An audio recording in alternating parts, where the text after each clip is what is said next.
দিনের উত্তরবঙ্গ সফরে আসলেন রাজ্যের মুখ্যমন্ত্রী মমতা বন্দ্যোপাধ্যায়। 22 তারিখ আলিপুরদুয়ারের প্যারেড গ্রাউন্ডে প্রশাসনিক বৈঠক করবেন মুখ্যমন্ত্রী মমতা বন্দ্যোপাধ্যায়। তার আগেই মঙ্গলবার হাসিমারা এয়ারফোর্সে পৌঁছলেন মুখ্যমন্ত্রী। এয়ারফোর্সে সেই মুখ্যমন্ত্রীকে স্বাগত জানাতে পৌঁছলেন কোচবিহার জেলা তৃণমূল কংগ্রেসের সভাপতি অভিজিৎ দে ভৌমিক। উত্তরবঙ্গ সফরকালে মুখ্যমন্ত্রী রাজ্যের নানা উন্নয়ন কর্মকাণ্ডের পর্যালোচনা করবেন এবং স্থানীয় প্রশাসনের সঙ্গে যোগাযোগ করবেন।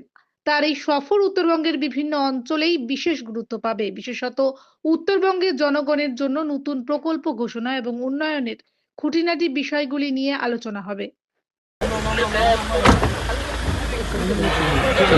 একটু সাইডে একটু সাইডে ঠিক আছে। আমরা জানার ভালো দেখে